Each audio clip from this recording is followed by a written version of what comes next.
최동석, 유정식의 경영톡.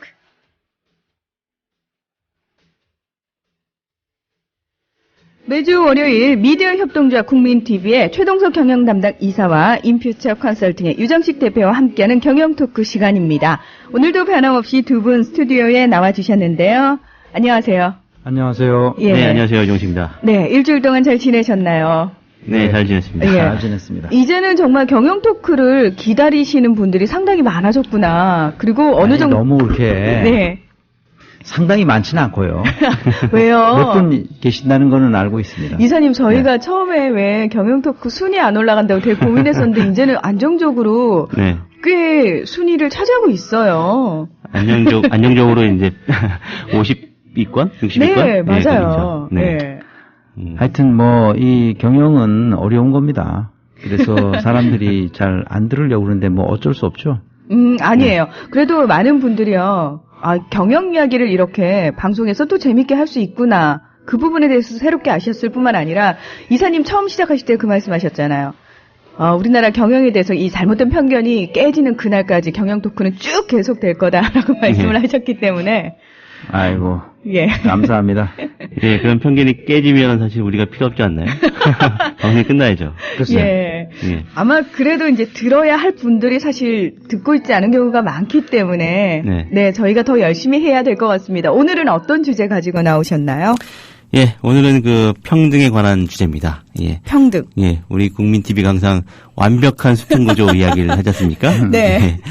우리가 이제 사회가 경제적으로 부유해졌는데, 많은 사람들이 행복하지 못하다라고 느낍니다. 이 우울증이나 비만, 자살 이런 이 부정적인 지표가 지속적으로 상승하고 있잖아요. 네. 이 경제 성장이 혜택보다는 해악을 가지고 오는데요.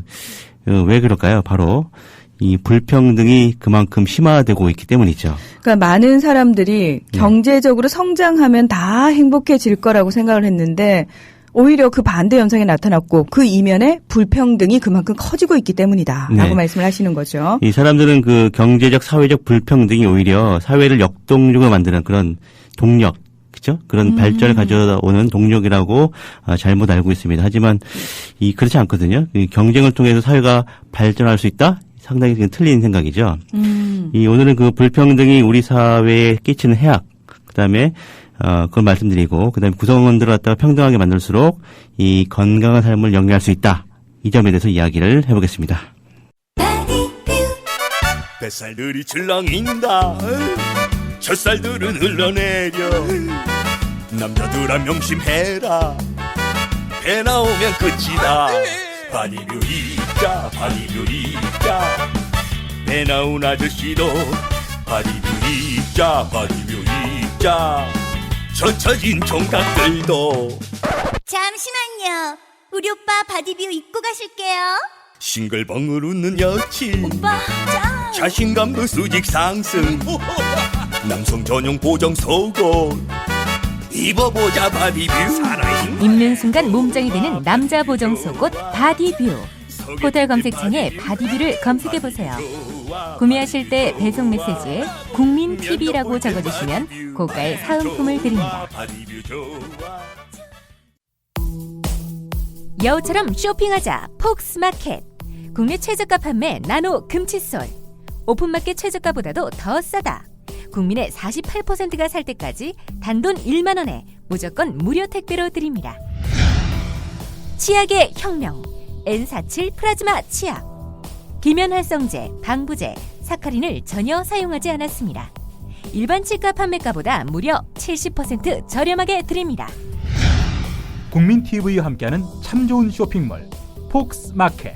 문의는 1566-5476. 검색창에 폭스마켓을 입력하세요. 폭스마켓.co.kr. 자, 평등에 관한 얘기, 불평등에 관한 얘기는 사회 경제적 입장에서 보더라도 평등해야만 사회 구성원들의 역동성이 올라간다는 얘기를 지금 하려고 하는 거죠. 그래서 조직론의 입장에서 보더라도 조직의 생산성을 높이려면 반드시 조직 구성원들 사이에 상호 평등한 상태로 되어 있어야 한다는 것을 말합니다. 이 점을 많은 사람들이 이해하지 못하고 있어요. 이 방송 들어오기 전에 유정식 대표랑 평등을 얘기하면 항상 공산주의를 떠올리는 사람들이 있다. 이게 네. 참 어떻게 가르쳐야 할지 정말 답답하다. 이런 얘기를 했습니다. 그래서 공산주의를 연구한 전문가를 다음번에 모시든지 어떻게 해야 되겠다. 이런 얘기도 했습니다만 어쨌든 간에 조직을 피라미드 구조로 만들어서 계층별로 위에 계층에 있는 사람이 아래 계층에 있는 사람을 지시하고 명령하고 통제해야 효율적인 조직이 된다고 사람들이 생각하는데 이것은 잘못된 방식이고요. 우리나라가 지금 바로 이런 잘못된 상태에 빠져 있습니다. 그러니까 우리 완전히 위계 질서에 빠져 있잖아요. 이거는 역동성이 없습니다. 우리나라 역동성이 있다고 생각하는 사람은 착각입니다. 우리가 왜 평등한 사회와 평등한 조직을 만들어야 하는지 지금부터 알아보도록 하겠습니다. 네. 네, 우리가 굉장히 생활 수준이 높아졌습니다. 그렇죠? 네. 네, 그 아주 풍요로운 세상에 살고 있습니다. 이 가난한 사람들도 이 세탁기나 TV 없는 집이 없죠. 자동차도 가지고 있을 정도입니다. 그렇죠? 그다음에 이제 평균 수명도 굉장히 많이 늘어났습니다. 2011년 WHO의 그 발표 따르면 우리나라가 이 81세입니다. 예. 그렇게 늘어났나요? 예, 굉장히 높죠. 세계 1위가 일본인데 거기는 이제 우리보다 2살 많은 83살입니다. 예, 그거에 비한 우리가 굉장히 사람들 많이 오래 살고 그다음에 편리하게 살고 있는데 사실 행복하게 살고 있다. 이런 말을 하는 사람들은 생각보다 많지 않습니다. 아니 왜 세계에서 행복 지수 같은 걸 네. 조사하잖아요. 네. 그러면 사실 행복하다고 생각하는 지수가 높은 나라들이요. 의외로 경제력이 높은 나라들이 아니더라고요. 예, 그렇죠. 예. 우울증, 불안, 스트레스, 알코올 중독 이런 것들 때문에 굉장히 고통을 많이 겪고 있는데요. 아마 이런 말 많이 하실 겁니다. 사는 게 참 힘들다. 그렇죠? 저 오늘 이거 한마디 했는데. 그렇죠. 예. 이런 말을 달고 사는데 사실 우리가 사회적 행복 지수라는 게 있어요. 이 지수는 사실 국가가 부유할수록 높아지는 것이 일반적입니다. 하지만 지금은 그렇지 않다는 거죠. 네네. 지금은 부유해져도 사회적 행복 지수는 그대로이거나 오히려 정체되거나 떨어지거나 이렇게 되는 거죠. 그 이유는 바로 불평등이 심화되기 때문이라고 볼 수 있는데요. 우리가 국가의 부유함과 기대 수명도 굉장히 중요한 관계인데요. 생각보다 그 관계가 뚜렷하지 않습니다. 물론 이제 아주 가난하면 기대 수명이 낮겠죠. 하지만 국가의 부가 어느 정도 선에 올라가면 그 국가의 부가 더 늘어난다고 해서 기대 수명이 더 상승된다? 그렇지 않습니다. 코스타리카를 보면 1인당 국내 총생산이 대략 1만 달러 선이거든요. 근데 평균 수명이 79세입니다. 네. 미국은 이제 그보다 훨씬 부유하죠. 하지만 역시나 평균 수명이 79세입니다. 거의 한 3배에서 5배 정도 차이가 나지 않나요? 국내 총생산으로만 따진다면. 예, 그렇죠. 예. 이것만 봐도 이제 부유한 국가일수록 국민들이 건강하게 산다? 이 가설은 틀렸다라고 볼 수가 있는 거죠. 네. 네. 네, 여기서 지금 얘기하는 거에 권력적 불평등 또는 계급적 불평등이라고도 할 수 있는데요. 또 다른 측면에서는 경제적 불평등, 이런 불평등한 사회와 조직이 되면 그 구성원들의 정신세계가 건강하지 못한 상태가 됩니다. 그 건강하지 못한 정신 상태가 다시 육체적 질병으로 이어지게 되고 육체적으로 건강하지 못한 것이 또다시 정신적으로 건전하지 못한 상태로 만들어가게 되는 거잖아요. 네. 이런 정신과 육체의 상호작용에서 악순환이 발생하는 거죠. 그 첫 번째 고리가 바로 계급적 경제적 불평등이라고 할 수 있습니다. OECD 국가에서 생산성이 아주 낮은 국가에 우리나라가 속해 있는데 예를 들면 이제 공산주의 국가였던 슬로베니아, 유고 연방의 한 나라였잖아요. 우리나라가 그런 정도의 생산성을 지금 유지하고 있거든요. 이 사람들이 우리나라의 생산성에 대해서는 별로 생각하지 않는데요. 이게 지금 심각한 수준입니다. 우리나라 생산성이. 그러니까 생산성이라는 말 자체가요. 저희들은 그냥 막연히 높지 않겠느냐 이렇게 생각을 하고 살았는데 그렇지 않습니다. 실제 OECD 수치가 국가에서 예. 하위에 속하고요. 터키 이런 나라랑 비슷합니다. 터키나 우리가 아주 후진국이라고 생각하는 터키나 옛날에 유고 연방이었던 슬로베니아 조그만 나라거든요. 이런 나라들도 우리가 훨씬 더 나은 나라가 아닙니다. 그러니까 쉽게 얘기해서 효율적이지 못한 구조를 가지고 있다. 이렇게 표현할 수 있는 거겠죠. 그렇죠. 우리가 초창기 때 야근하지 말자 이야기하면서 네. 연간 근무 시간을 이야기한 적이 있습니다. 그 연간 근무 시간에 비하면 굉장히 우리가 적게 보는 거죠. 네. 고통스럽게 살고 있다 이렇게 볼 수 있죠. 그런 거에 비해서 또 생산성은 높지도 않고 뭐 하는 짓인지. 예. 이런 말 하면 아마 정부가 발끈하겠죠. 왜냐하면 우리의 그 1인당 GNI 혹은 GDP가 얼마인 줄 아느냐 이렇게 말을 할 겁니다. 2010년에 이명박 정부가 2010년에 우리 1인당 GNI가 2만 달러를 넘었다 이렇게 자랑스럽게 발표한 적이 있었습니다. 근데 사실 그때가 왜 이렇게 높아졌냐 하면 사실 그때가 환율 가지고 굉장히 부풀리던 시대였거든요. 아. 네. 그때 굉장히 환율이 높았습니다. 그래서 이런 환율 때문에 이렇게 2만 달러가 높아진 거거든요. 사실 뭐 콧방귀 낄 일인데. 근데 이렇게 2만 달러 이상이 됐다라고 뭐 그게 맞다라고 하더라도 사실 우리가 피부로 느끼는 이거는 사실 늘어나지 않았다는 게 일반적인 인식일 겁니다. 네. 바로 그게 불평등 때문에 그렇죠. 돈을 버는 사람은 계속 벌지만 돈을 못 버는 사람은 더 나빠졌다 이렇게 볼 수가 있는 거죠. 그러니까 주변에요. 아니 그러니까 월급은 따박따박 받고 있고요. 일은 계속해서 하고 있지 않습니까? 근데 왜 살림살이가 나아졌다거나 삶이 조금 풍요로워졌다라고 얘기하는 사람은 거의 없는 것 같아요. 네. 그렇죠. 이게 소득 분배가 잘 안 되기 때문에 발생하는 현상이죠. 이 소득 분배 정도를 나타내는 지수가 지니 개수입니다. 지니 개수. 이게 0에서 1 사이의 값을 갖는데 1로 가까워질수록 안 좋은 겁니다. 그렇죠. 예. 소득 분배가 안 된다, 불평등하다 이런 얘기거든요. 2003년에 이때가 0.27이었어요. 근데 지금은 0.31입니다. 불평등이 더 심해졌단 말이죠. 네. 그 다음에 이제 소득 5분위 배율이라는 게 있는데 이게 상위 20%의 소득을 하위 20%의 소득으로 나눈 값입니다. 이건 값이 이것도 클수록 나쁜 거죠. 이 값도 계속 이제 크고 있습니다. 그 다음에 이제 이 중위소득 50% 미만의 인구 비율. 이게 바로 상대적 빈곤율인데요. 이건 역시 이 90년 이래로 계속 증가하고 있습니다. 여러 가지 지표를 봐더라도 우리가 이 불평등이 심화되고 있다라는 건 다 알 수 있는 건데요. 이 1인당 GNI가 증가한다고 해서 좋아할 이유가 하나도 없어요. 1인당 GNI 혹은 1인당 GDP 이런 것들을 계산하는 그 공식을 보면요. 사회적인 비용도 같이 포함되어 있습니다. 만약에 그 삼풍백화점 같은 그런 큰 사고가 발생하셨습니까? 이 사회적으로 엄청난 비용이죠. 네.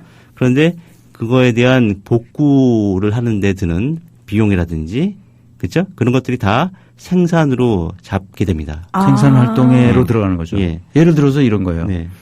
우리가 국정원 그 대선 개입, 불법적인 대선 개입에 대해서 이게 촛불 집회를 서울 시청 광장에서 하잖아요.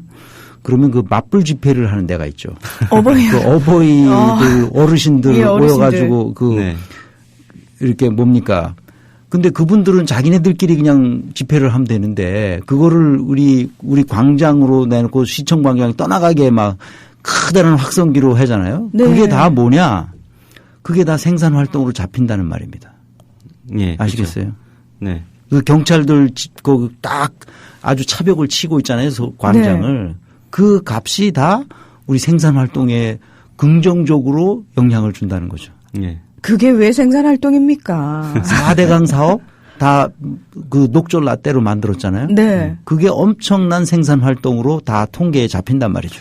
무슨 말인지 이해되죠. 그 원래대로 원복시키는데 원복시키는데 또 들어가잖아요. 예. 그것도 그러면 또 생산 활동으로 잡힌다는 거죠. 이게 네. GDP, GNI라는 게 웃기는 통계란 말이에요. 굉장히 맹점이 있는 통계네요. 예. 예. 너무나 맹점이 큰 통계죠.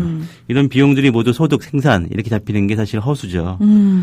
뭐 일본 대지진 거기서 이제 굉장히 피해를 많이 봤죠. 일본. 그렇죠.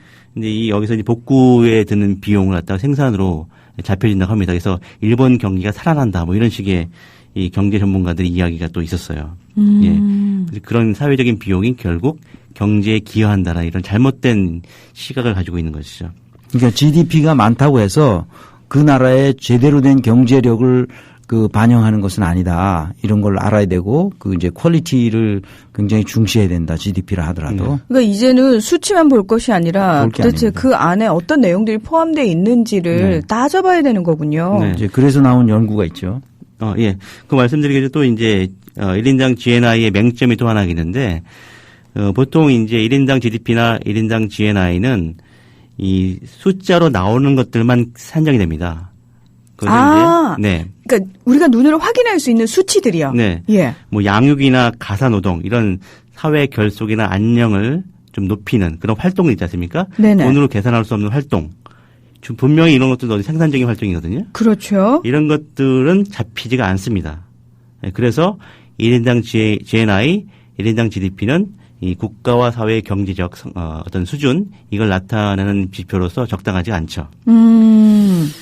이걸 좀 이제 개선하기 위해서 다른 지표가 이제 제안이 됩니다. 1인당 GPI라는 게 있어요. GPI. 예. 이게 Genuine Progress Indicator의 약자인데, 그러니까 실질 진보 지표다 이렇게 볼 수가 있는데요.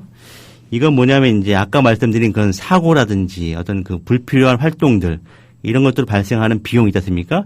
이런 것들을 국내 총생산에서 제외하고 그다음에 아까 말씀드린 가사노동, 육아, 우리 도움을 주는 그런 활동 이런 것들을 갖다 더하는 거죠. 네. 나쁜 것은 빼고 유익한 건 합치는 겁니다. 이렇게 해서 새롭게 지표를 만들자라고 이제 베네툴리스하고 코브가 제안을 했어요. 이렇게 이제 그 실질 진보 지표로 해서 다시 한번 이제 미국의 이 실질 진보 지표를 갖다 계산해 봤습니다. 근데 사실 미국은 1950년부터 2002년까지 1인당 국민소득이 1만 달러에서 3만 5천 달러 이렇게 굉장히 많이 발전했죠. 하지만 1인당 실질 진보 지표로 계산하니까 5천 달러에서 1만 달러 사이로 왔다 갔다 하는 거기서 이제 정체되어 있는 그런 모습을 이제 발견했다고 합니다. 실제 GDP와 네. 그리고 GPI를 비교를 해보니까 차이가 굉장히 큰데요. 그렇죠. 1인당 국민소득은 분명히 증가했지만 실질 진보 지표는 정체 상태다 이거죠. 네네. 미국이 예를 들어서 전쟁을 하면 그 전쟁에 쓴 값도 다 계산해서 생산 활동으로 이제 넣는 거죠. 그러니까 실질적으로 그러니까 1인당 실질 진보 지표로 따지면 미국은 지난 50년간 별로 발전한 게 없다. 네. 이렇게 볼 수 있는 거죠. 이게 우리나라도 그걸로 따져야 됩니다. 예. 지금 무슨 짓을 하고 있는지 그렇죠. 따져봐야죠. 아마 사대강 같은 걸 갖다가 이제 감안하면 네. 오히려 지금 1인당 실질 진보 지표가 상당히 떨어졌다 이렇게 볼 수가 있는 거죠. 그럴 수 있겠네요. 네. 예. 여기 그러니까 Genuine Progress Indicator라는 요 아주 정말 GPI라는 지표를 잘 우리가 생각할 수 있도록 사회가 좀 이렇게 다시 구조화됐으면 좋겠다는 생각을 합니다. 이제 이런 시도 GPI 지표와 같은 거를 시도하는 이유는 아주 간단해요. 인간의 진정한 진보는 돈으로 계산되는 것이 아니라는 반성 때문에 그렇습니다. 그러니까 이명박 정부와 박근혜 정부의 가장 큰 문제는 돈을 벌면 된다. 이런 생각을 하고 있거든요. 이런 생각을 가르치고 있어서 문제가 생기는 겁니다. 그래서 해외 순방을 하고 나면 세일즈 외교라고 선전을 해대고 있잖아요. 이게 지금 한심한 얘기입니다. 이게 정부는 매출을 일으키는 기관이 아니에요. 참 이게 뭐가 뭔지를 모르는 사람들이 자신들이 해야 할 직무의 본질이 뭔지를 모르는 거예요. 세일즈는 기업에서 하는 거지. 정부가 그렇죠. 왜 세일즈를 하고 나댑니까? 왜 해외 순방할 때요. 기업인들 쫙 소리예요. 몰고 가서 네.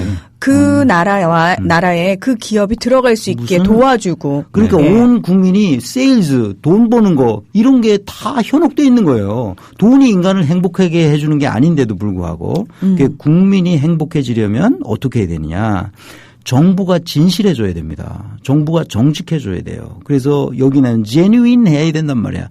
진정성을 가지고 국민을 대해야 하는데 해외에 나가서라도 도덕적 우위를 가지고 상대방과 외교할 수 있는 수준이 돼야 되지. 국내에서는 댓글 달아서 대통령이 당선되고 나가서 옷 갈아입고 패션쇼를 하면 이게 세일즈 외교가 되느냐 말이에요. 그러니까 참 웃기는 거죠. 그래서 그렇게 하지 않고 장사 속으로 정부가 운영된다는 점은 매우 매우 위험한 상황입니다. 이게 정부는 세일즈 해서는 안 되는 기관이고요. 기업들이 정말 원칙과 그 규율을 지켜가면서 그 창조적 혁신이 일어나도록 힘을 실어줘야 됩니다. 이렇게 이익을 추구하는 것을 최고의 목표로 하는 장사 속에서 길들여진 인간들의 특징은 뭐겠어요? 사회적 신뢰를 상실하고 폭력성을 드러낸다는 데 문제가 있습니다. 네. 우리 사회가 폭력적으로 변화된 데는 이렇게 대통령서부터 돈 하고 있기 때문에 생기는 문제입니다. 예. 돈 하면 사람이 돌아버리는 겁니다. 네, 예. 그렇죠. 그 원래 그 신자유주의가 원래 기업들 하게 놔둬라 이거 아닙니까? 근데 정부에서 이렇게 같이 조장해서 같이 하고 있던 문제죠. 우리가 이제 이 불평등하고 사회적 신뢰, 굉장히 밀접한 관계가 있는데요. 이 가와치와 이 브루스 케네디라는 사람이 연구를 했습니다. 미국의 50개 주를 대상으로 이 경제적 불평등하고 기대 수명과의 관계를 이제 연구하기로 했는데 그 부산물로 이제 신뢰와의 관계를 같이 측정을 했다고 합니다.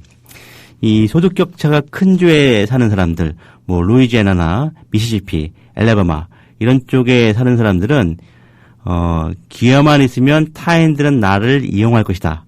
이런 말에 이 대략 35에서 40%의 사람이 그렇다라고 이제 대답을 했다고 해요. 그러니까 다른 사람들을 그만큼 믿지 못한다는 의미겠죠. 그렇죠. 예. 항상 타인들은 나를 항상 호시탐탐 이용해 먹을 것이다. 이런 생각을 한다는 것이죠. 하지만 가장 평등한 주에 사는 뉴햄프셔에는 그렇게 말한 사람이 10에서 15%밖에 안 됐습니다. 네. 미국뿐만 아니고요. 다른 어슬러너라는 사람이 연구했는데 이 지니계수가 클수록 이렇게 대답했다고 해요. 대부분의 사람들을 믿기가 어렵다. 이런 식의 대답을 많이 했다고 합니다.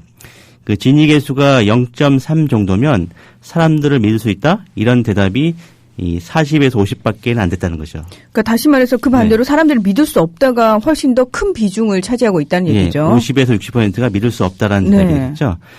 아까 말씀드렸듯이 우리나라 지니계수가 2012년에 0.31이었지 않습니까? 예, 그렇다면 과연 우리나라 국민들한테 질문하면 어떤 대답이 나올까 궁금해지네요. 전체적으로 사람들은 믿을 수 없다라는 대답이 더 많이 나올 확률이 높겠네요. 예. 정말 이게 불신에 따르는 사회적 비용이 매우 큰 나라죠, 우리나라는. 네.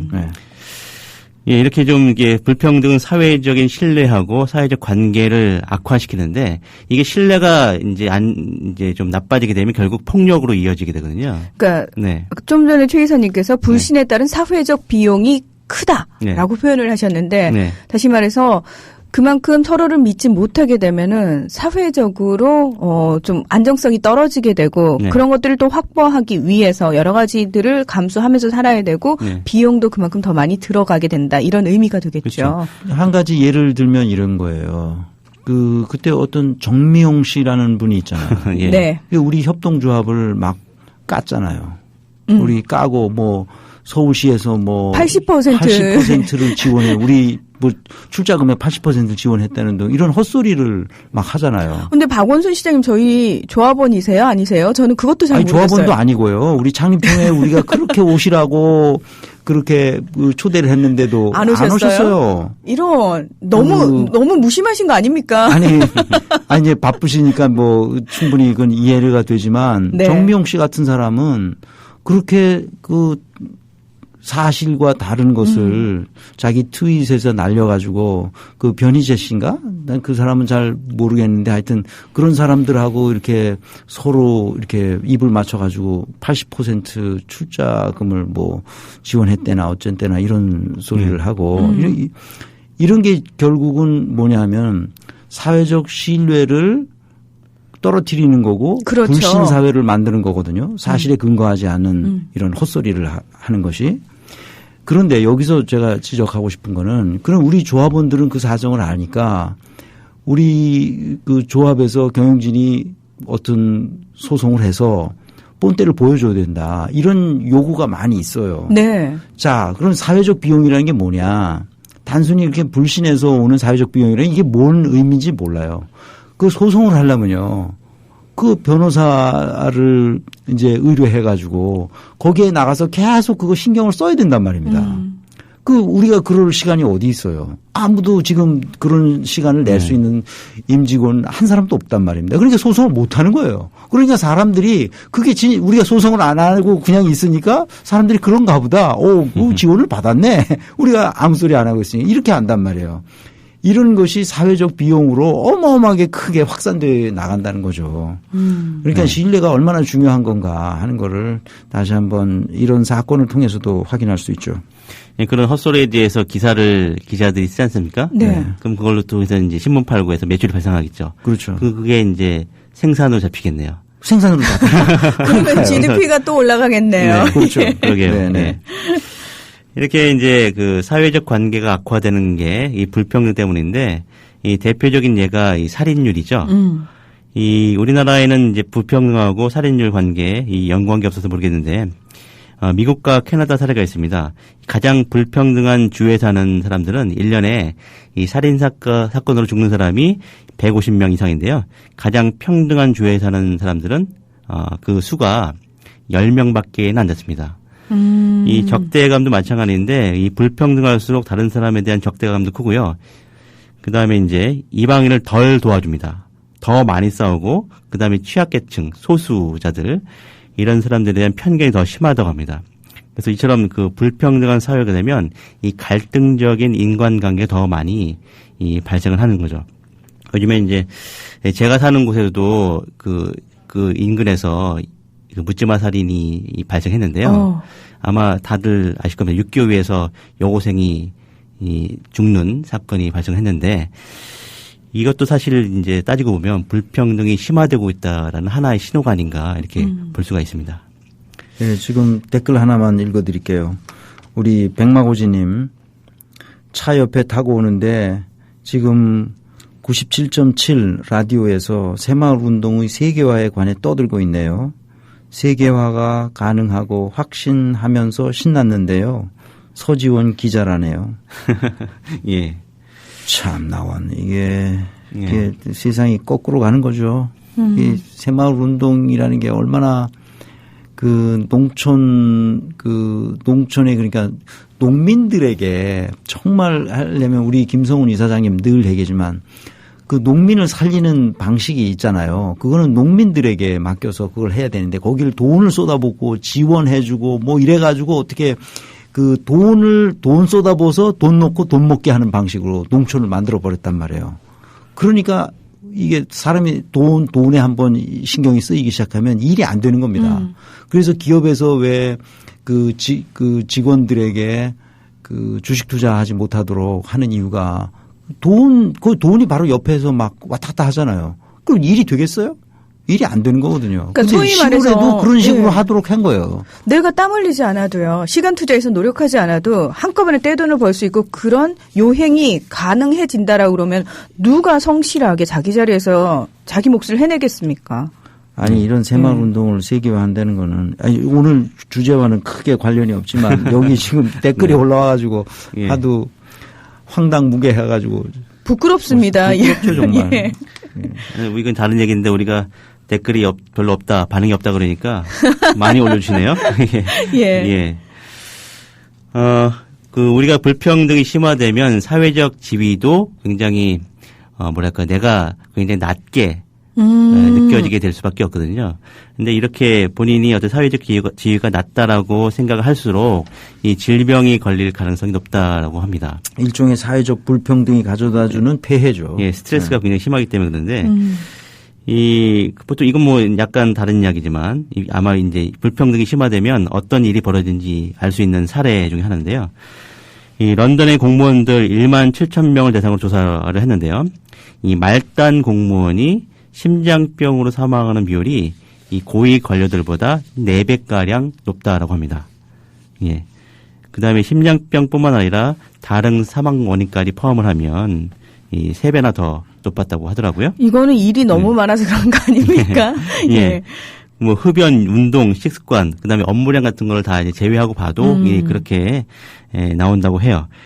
바로 이제 지위의 격차라든지 내부적으로 어떤 권한의 불평등 이런 것 때문에 이제 발생한다라고 봐야 하는 거죠. 이런 거에 비하면 이제 우리가 국민 TV는 사실 완벽한 수평 구조를 지향하고 있기 때문에 지향하고 있을 뿐 예.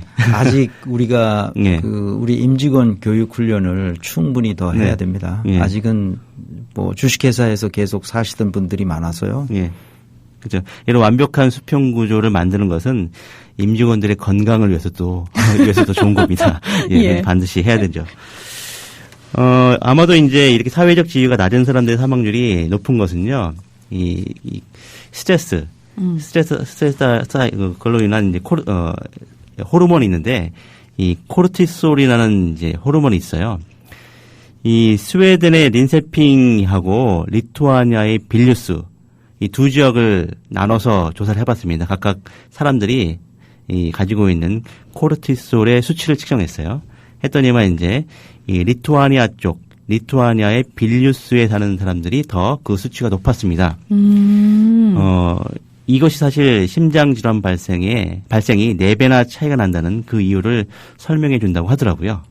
이렇게 이제 이 사회적인 불평등은 뭐 질병, 살인율, 신뢰 이것에 이제 굉장히 좀 좋지 않은 효과를 가져다 줍니다.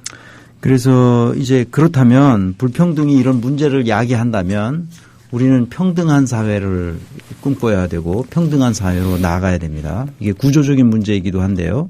이런 구조를 어떻게 평등하게 만들 거냐 하는 것은 우리가 앞으로 계속 얘기하겠지만 오늘은 평등한 경우 어떤 장점이 있는지를 우리 조사하셨죠. 예. 네. 아까 잠깐 공산주의에 대해서 말씀을 언급하셨던데. 네네네. 그랬죠. 예. 네. 이 평등의 좋은 효과를 가장 잘 알 수 있는 사례가 바로 이 공산주의 국가들의 기대 수명을 살펴보는 겁니다.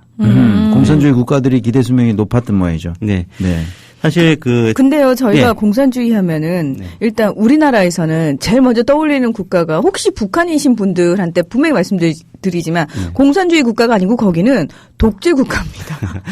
왕조죠. 예. 왕조. 예, 예. 김일성주의 국가라 이렇게 볼 수 그렇죠. 있죠. 그러니까 김일성 일가의 나라인 거지 거기는 공산주의 국가라고 할 수 없습니다. 네. 예. 그 오해하지 않도록 예. 부탁드립니다. 우리 예. 저 국민 TV 조합원들은 이 공산주의 국가하고 저기 북한과 이렇게 헷갈리지 않으시길 겁니다. 예. 저희는 절대 종북 세력이 아니고요. 저희는 북한이 독재 국가라고 네. 생각을 합니다. 예. 지금 이 말씀드릴 연구 결과는요. 서방에 있는 학자들이 연구한 겁니다. 아, 그래요? 그래서 아유.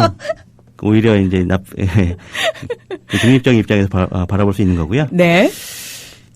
사실 1960년대 후반까지만 해도 이 동유럽 공산주의 국가들의 기대 수명이 이 잘 사는 서유럽 국가보다 더 높았어요. 예, 이건 이제 통계적으로 나온 사실입니다. 이 동독, 헝가리, 이 불가리아는 상당히 높았습니다. 근데 왜 높았느냐 하면 사실 따지고 보면 이 평등했기 때문에 높았다라는 연구 결과가 있습니다. 이 사회적 지위의 격차가 매우 완만했기 때문에 이런 현상이 났던 거죠. 근데 사실 나중에는 60년대가 지나고 나서 1970년대가 돼서 이 공산주의 국가들의 기대 수명이 떨어졌습니다. 서유럽 국가들은 높아졌는데 왜 이런 현상이 발생했냐 연구를 해보니까 이 1960년대 후반에 동유럽 사회에 이 시장화 바람이 불었었어요. 그래서 이제 개인한테 이 경제적인 인센티브를 부여하고 뭐 이런 이제 어떤 일종의 수정주의죠. 이런 것들이 이제 시작이 됐는데, 클라이드 헤르츠만이 연구를 했는데, 바로 이런 불평등을 야기한 제도가 바로 이 기대 수명에 큰 영향을 미쳤다라고 이제 주장을 하고 있습니다. 근데 사실 그 다음에 이제 고위 관료들, 공산주의 국가들의 그 고위 관료들이 이 공산주의의 이상을 망각하고 자기 이익만 챙기고, 그렇죠. 이렇게 하면서 오히려 억압하기 시작했습니다. 하위 계층을.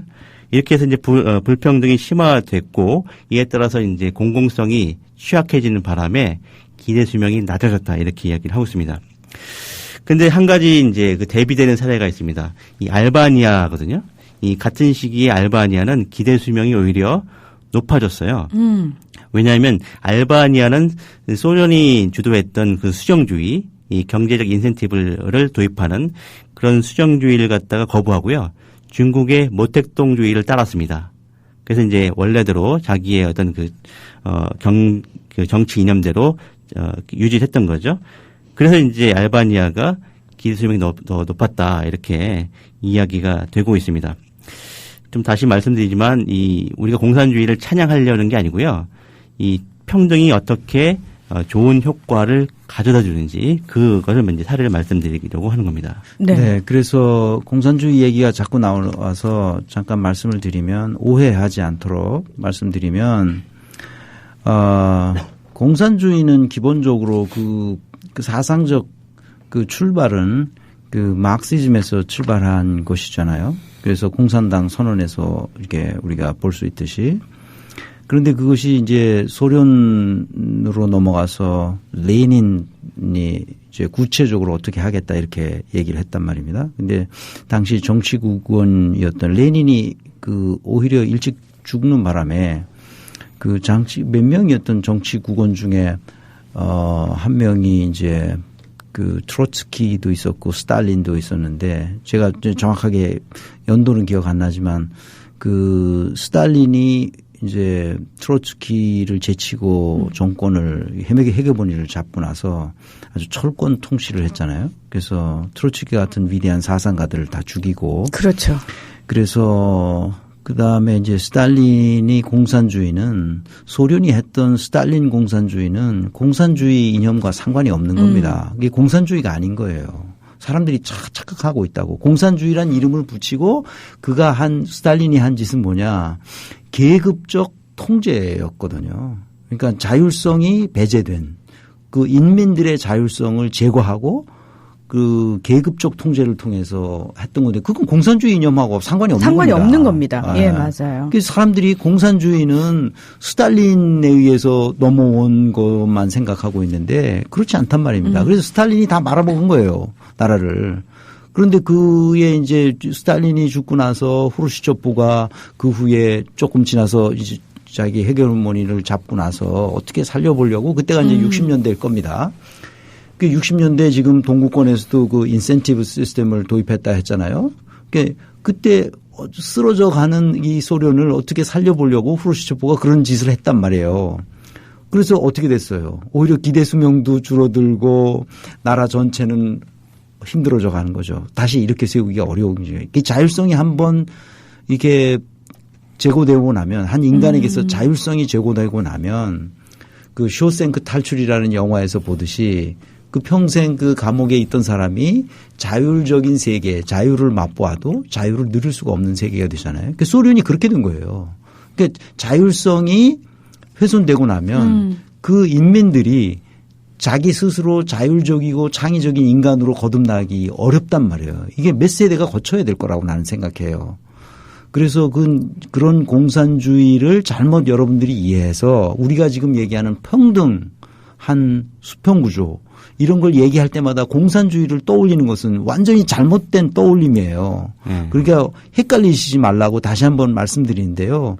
그 스탈린식의 공산주의를 여러분들이 생각하기 때문에 자꾸 공산주의 얘기하고 평등하면은 다들 그 활력을 잃고 그래서 공산주의가 망한 것처럼 생각하는데 오히려 우리가 평등하게 되었을 때 우리의 생산성이 높아진다는 것은 이미 여러 연구 결과에서도 다 드러났단 말이에요. 그런 이념들을 실천한 나라가 어디냐. 스위스고 스웨덴이고 노르웨이 그다음에 그 덴마크 네덜란드 독일 이런 나라들이 그런 이념들을 약간 자본주의적인 그 이런 개념을 조금 도입해서 소위 말하는 사회적 민주주의, 사회주의적 민주주의, 그게 3인주의 시스템으로 만들어 가지고 오늘날과 같은 유럽의 말하자면 복지국가 시스템을 만들어서 살고 있는 거거든요. 우리는 그런 모델들을 생각해야지 자꾸 우리가 평등한 구조를 얘기하면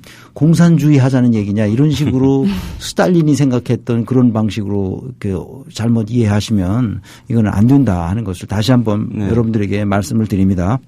그렇죠. 이제 제가 이렇게 평등하게 기업을 경영해야 된다라고 이제 강의를 하게 되면 항상 저한테 이 공산주의자라는 말을 하던데 그러면 이제 공산주의가 망했는데 그죠? 공산주의적인 그런 제도를 말하면 되게 되냐. 기업 망하게 하는 소리 하지 말아라. 이렇게 논리를 전개하더라고요. 아니 근데 저는 이해가 안 되는 게요. 18년 동안 독재를 했던 네. 박정희 정권 시대에 박정희 대통령이 했던 그 모든 행위들 있잖아요. 네. 그게 지금 다시 부활이 되고 있는데 그거 다시 부활한다는 거는 다시 독재를 하겠다는 얘기잖아요. 네, 그렇죠. 예. 근데 왜 우리가 평등을 얘기하면 공산주의자라고 손가락질을 하면서 박정희 정권 시대에 유신 체제가 부활이 여기저기서 되고 있는데 왜 독재자라고 손가락질을 하지 않는지. 네. 예, 저는 그 그렇죠. 부분도 굉장히 의아하고. 그래서 우리가 예. 이제 공부를 계속 해야 되는 거죠. 왜 그것이 잘못되었는지. 그러니까 스스로 통제력을 갖도록 하는 것. 다시 말하면 자율적인 인간상이 민주주의의 가장 기본이 되는 것인데 기업에서는 오히려 계급적 통제를 자연스럽게 생각하고 당연한 것으로 생각하고 있단 말이에요. 네. 평등한 건 안 되는 것처럼 생각하고 있단 말이에요. 네. 그러니까 누군가 윗사람이 그 조직의 정점에 있는 어떤 한 사람이 자기 멋대로 통제하고 지시하고 명령하는 것이 자연스러운 거라고 생각하고 그렇게 하는 것이 당연한 것이라고 생각하는데 이것은 당연한 게 아닙니다. 이게 잘못된 것이고요. 그 직원들이 자율성이 훼손되면 생산성이 떨어진다는 수많은 연구 결과들이 있잖아요. 네. 그러므로 자율성을 회복하는 길은 누가 누구의 지시와 명령에 의해서 움직이는 게 아니라 자기 스스로 자기의 역할을 인식하고 그래서 내가 어떻게 하면 더 성과를 많이 낼 수 있는지 스스로 창의적으로 생각해내는 그런 조직 문화를 형성했을 때만 가능한데 이것은 지금 우리가 끊임없이 논의하는 대로 평등 구조에서만 가능하다는 거예요. 네. 그래서 이제 그 우리 경영 토크에서도 계속 얘기하겠지만 그 소유럽 국가들이 오늘날 이렇게 복지 국가를 이룩하면서도 높은 생산성을 유지하고 있는 이유는 그런 평등 구조를 실현했기 때문인 거예요. 이렇게 그 기업 내로 한번 시각을 돌려보죠, 이제는. 네. 그 기업 내에서 여러 가지 그 평등을 훼손시키는 그런 조치들, 이런 것들이 사실 생산성을 저하시키는 원인인데요. 통제력을 상실하게 만들기 때문에 그렇습니다. 직원들이 여기서 통제력이란 스스로 결정하고 스스로 행동할 수 있는 그런 권한이거든요. 이런 것들을 마비시키면 사실 이 생산성이 저하될 수밖에 없는데, 실험을 해봤습니다. 이 소음을 크게 틀어놓은 상태에서 두 그룹한테 문제를 풀도록 했어요. 근데 A 그룹은 이 소음을 차단할 수 있는 스위치가 달려 있었습니다. 테이블에.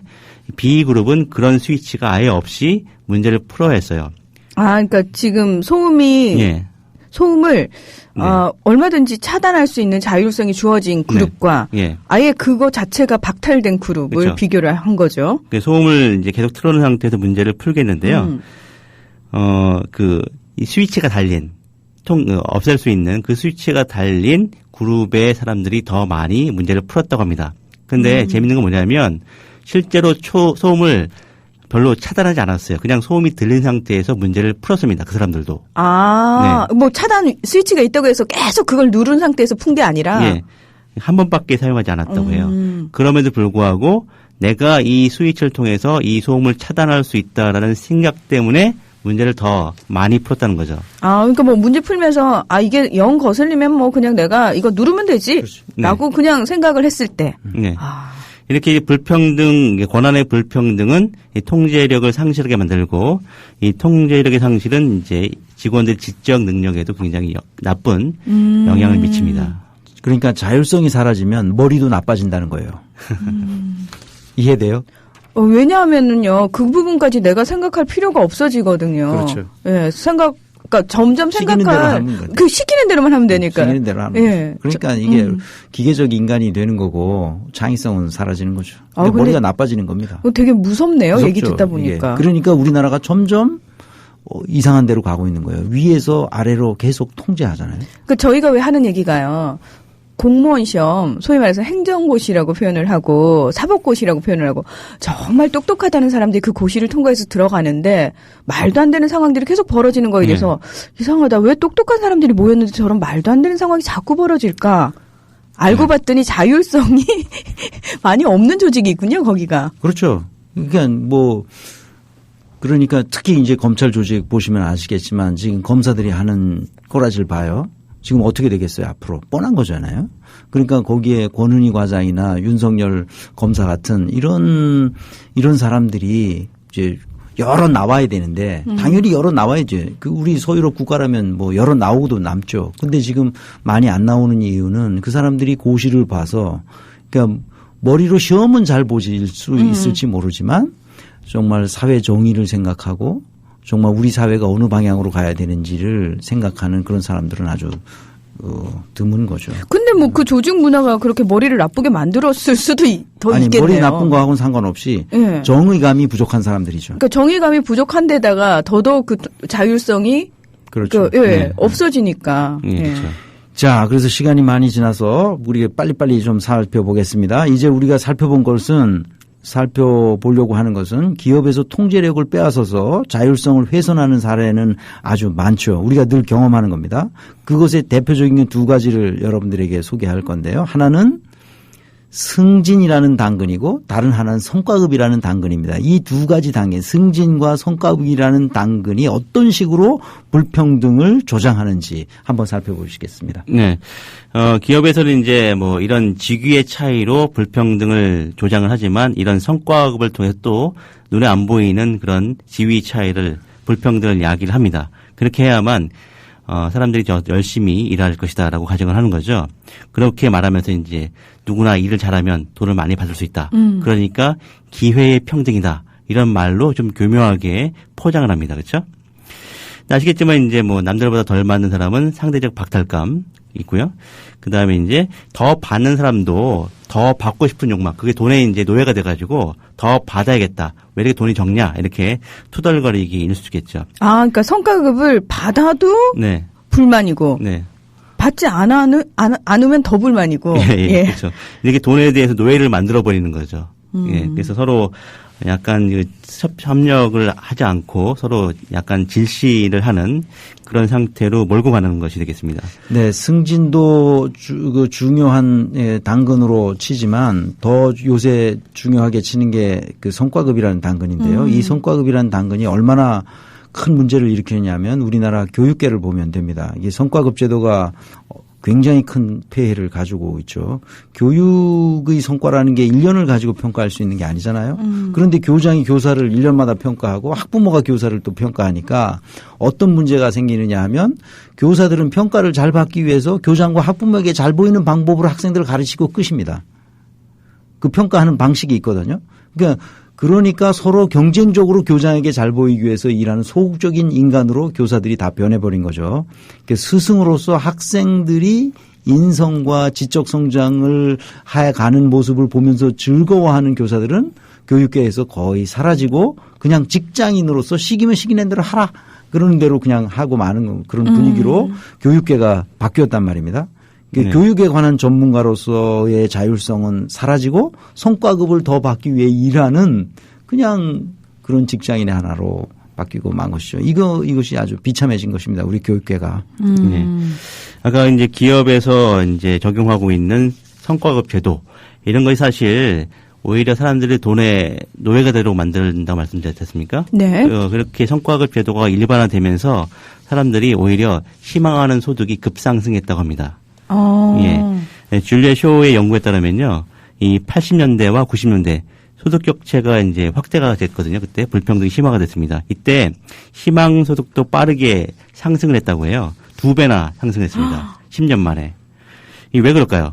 다른 사람들은 자기보다 더 많이 받고, 그렇죠? 그런 불평등한 사회일수록 나보다 많이 받는 사람은 누군가를 바라보게 되죠. 그렇죠. 예. 그래서 내가 이 정도 받아서는 안 되겠다.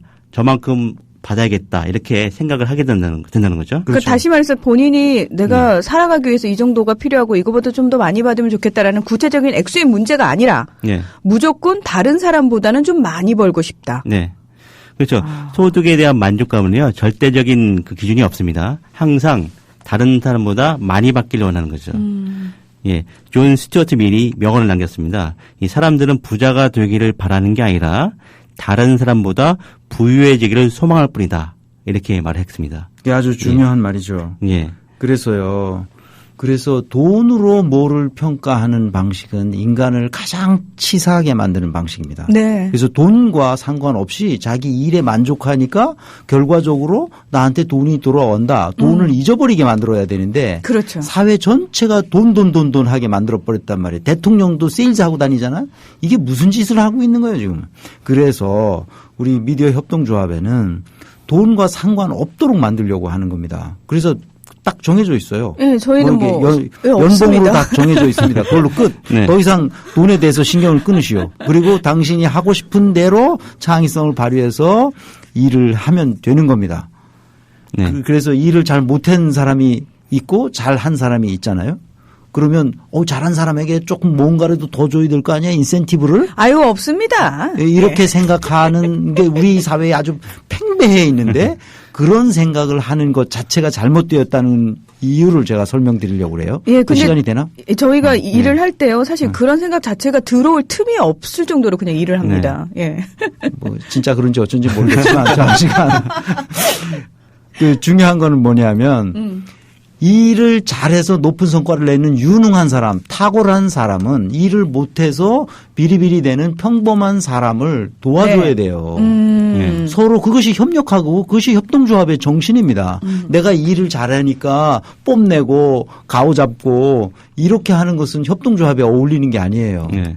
그래서 내가 일을 잘하는 것은 내가 그 노력해서 되고 노력해서 재능을 받은 게 아니라 우연히 부모로부터 네. 나에게 주어진 재능일 뿐이에요.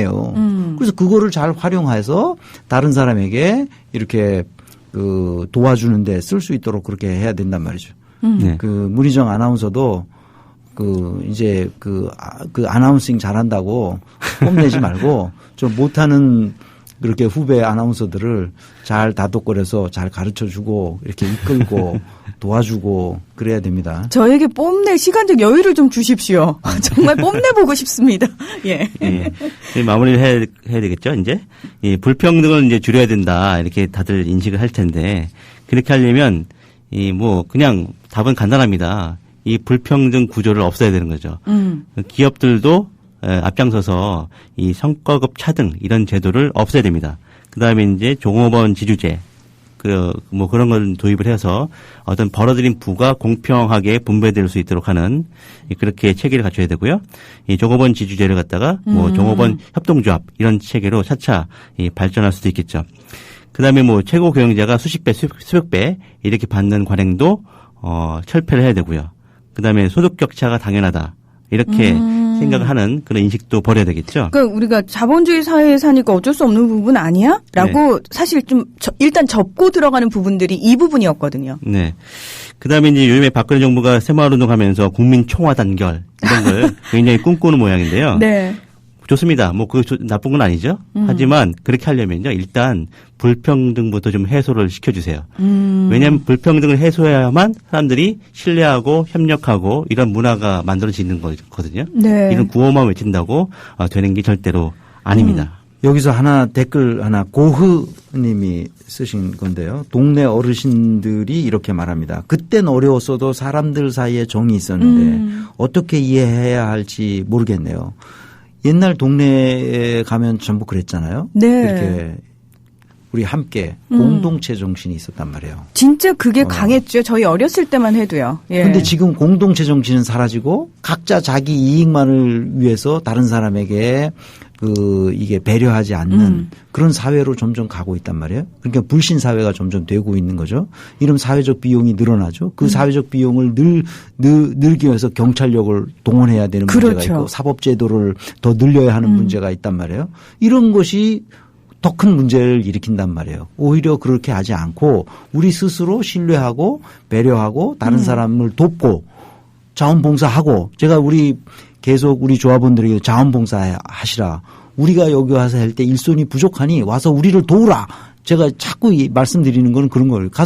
제가 그 강정마을에 가서 우리 노정면 앵커가 하는 걸 같이 따라가서 해보니까 자원봉사하고 나면 기분이 좋은 거예요. 나를 위해서 하는 거예요. 내가 그 후원도 하고 같이 가서 책도 나르고 했지만 그 기쁨이 있는 거거든요. 강정마을에 평화가 오기를 기원하면서 하는 그 행동이 나에게 기쁨을 주는 거예요. 내가 희생하는 게 아니라. 여러분 협동조합에 오셔서 그 자원봉사하시고 자기를 헌신하시라고 하는 말은 곧 우리 사회를 발전시키는데 아주 결정적인 동인이 된다. 이렇게 말씀드릴 수 있습니다. 그러니까 다시 말해서 예전 어르신들의 말을 들으면서 그 과거를 그리워하고 향수로만 생각할 것이 아니라 그게 원칙이라는 거예요. 예.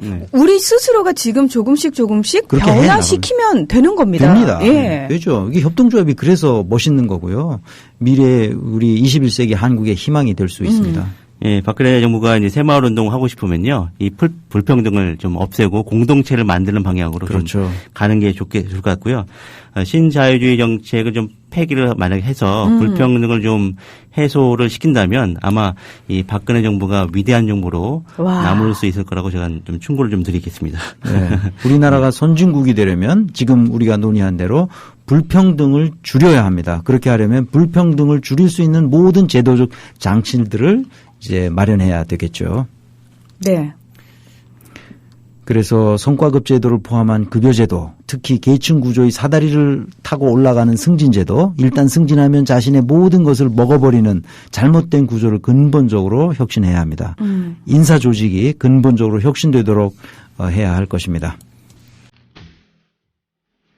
네, 매주 월요일 7시 여러분을 찾아오는 경영토크. 오늘은요, 평등해야 건강한 조직이 된다라는 주제로 우리 최동석 이사님 그리고 유정식 대표와 이야기 나눠봤습니다. 저희 또 다음 주에 재미있는 주제로 다시 찾아오겠습니다.